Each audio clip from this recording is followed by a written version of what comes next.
Welcome to G Fun Facts Online. When you picture a woman in the ancient world, what comes to mind?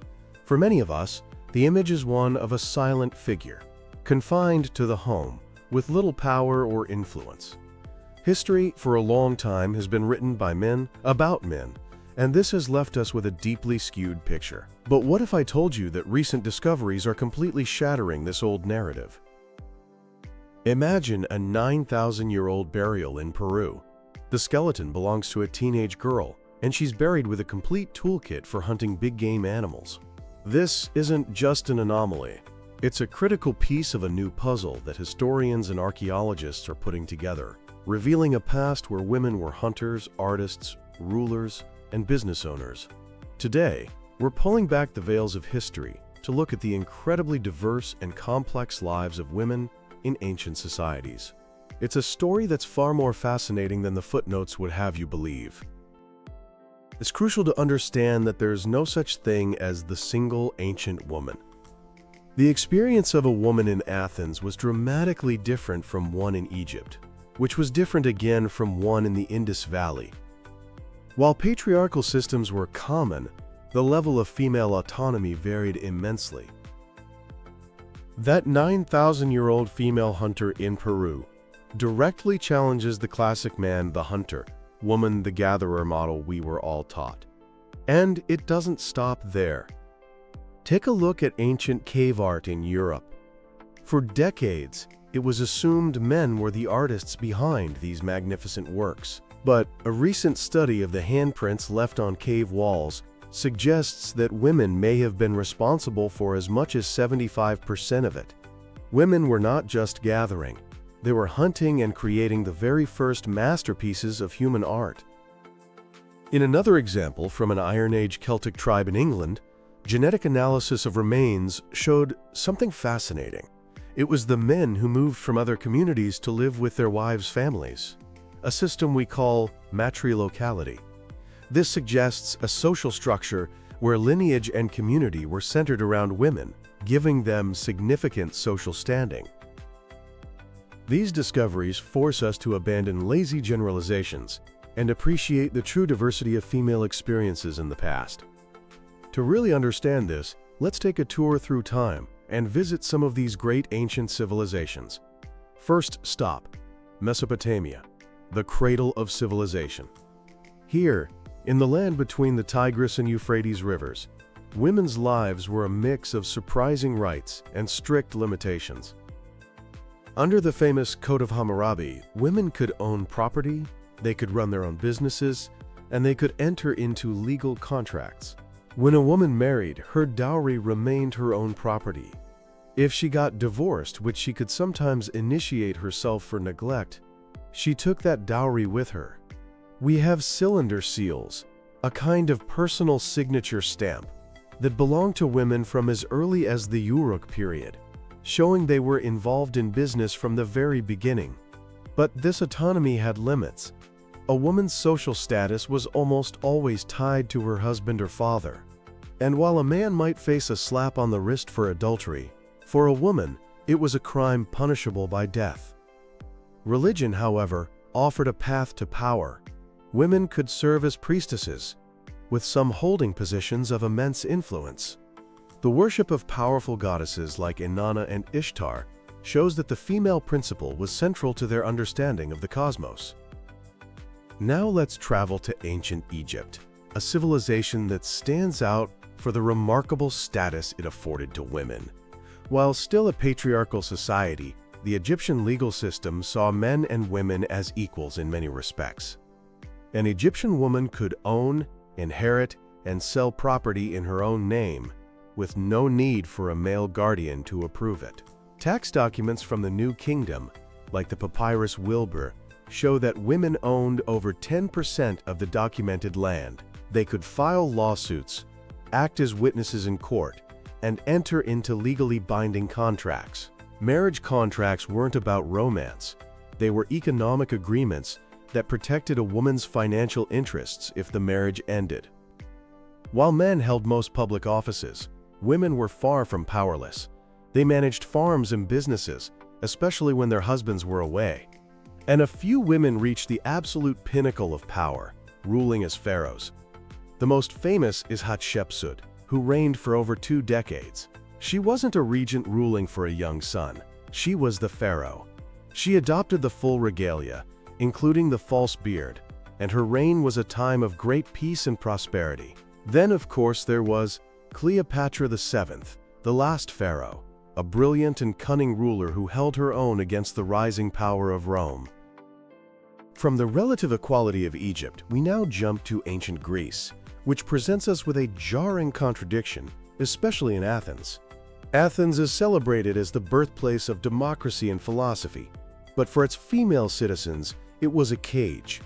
An Athenian woman lived her life almost entirely within the private sphere of the household, or oikos. She was barred from politics. No voting, no holding office. Legally, she was a perpetual minor, always under the guardianship of a man, first her father, then her husband, and if her husband died, her son or another male relative. Her purpose was clear: marry, produce legitimate male heirs to carry on the family name, and manage the home. Yet, there was one area where Athenian women could step into the public spotlight: religion. They could serve as priestesses in the many cults dedicated to goddesses like Athena, Hera, and Demeter. The priestess of Athena, Polias, the patron goddess of Athens, was one of the most respected and influential figures in the entire city-state. These religious roles often exempted women from the usual strict social rules, granting them public status and even financial independence. Next, we journey to ancient Rome, another deeply patriarchal society governed by the principle of the paterfamilias, where the male head of the household held absolute life and death authority over his entire family. But within this rigid structure, Roman women, particularly in the later Republic and Empire, carved out spheres of influence. Initially, Roman law placed women under lifelong male guardianship. Over time, however, this changed. By the late Republic, many upper-class women could manage their own property, inherit vast fortunes, and control their dowries. Divorce was relatively simple and could be initiated by either party. While they were shut out of formal politics, elite Roman women became masters of soft power. They wielded immense influence behind the scenes through their powerful husbands and sons. Livia, the wife of the first emperor Augustus, was a master political operator who helped shape the new Roman Empire. The ideal Roman matron was a model of virtue, managing the household and raising children. But unlike their Athenian counterparts, they weren't confined to the home. They could attend gladiatorial games, religious festivals, and visit the public baths. And for the lower classes, women worked in a huge range of jobs, on farms, in markets, and as artisans. Our next stop takes us to one of history's great mysteries: the Indus Valley civilization. Flourishing in modern-day Pakistan and India, its script remains undeciphered, making it difficult to know for sure how their society was structured. But the archaeological clues are tantalizing.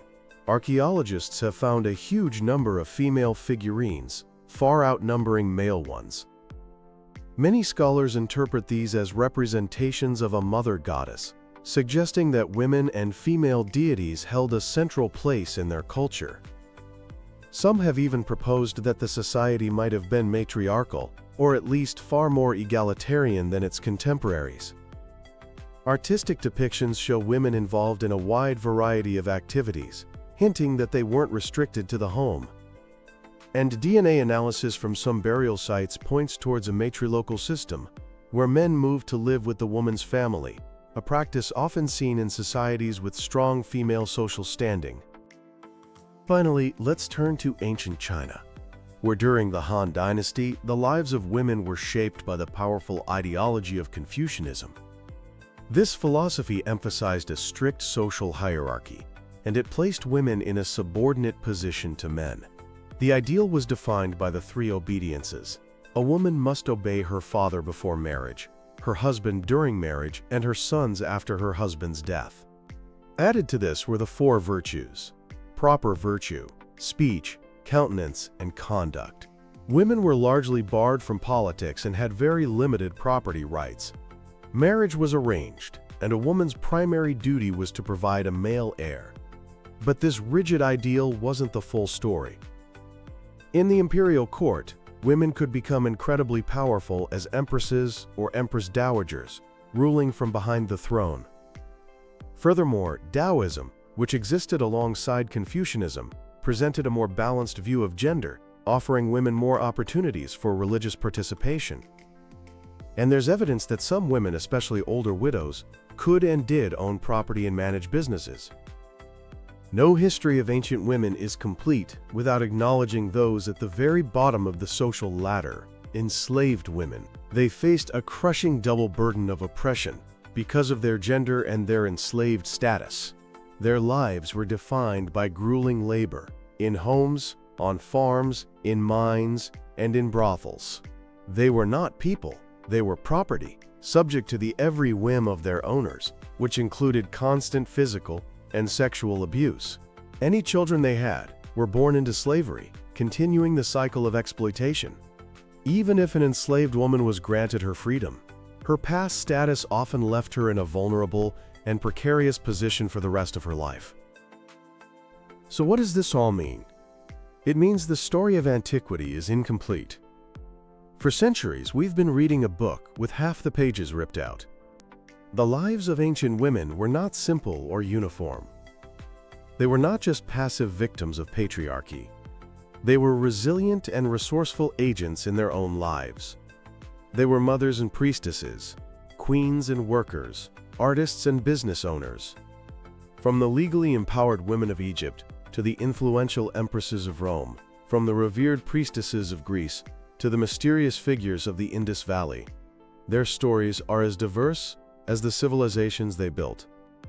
By uncovering their past, we're not just adding a footnote to history.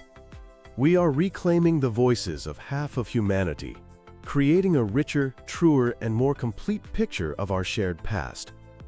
The more we look, the clearer it becomes that the story of humanity is not just his story, it's her story, too. Thanks for listening to G Fun Facts Online.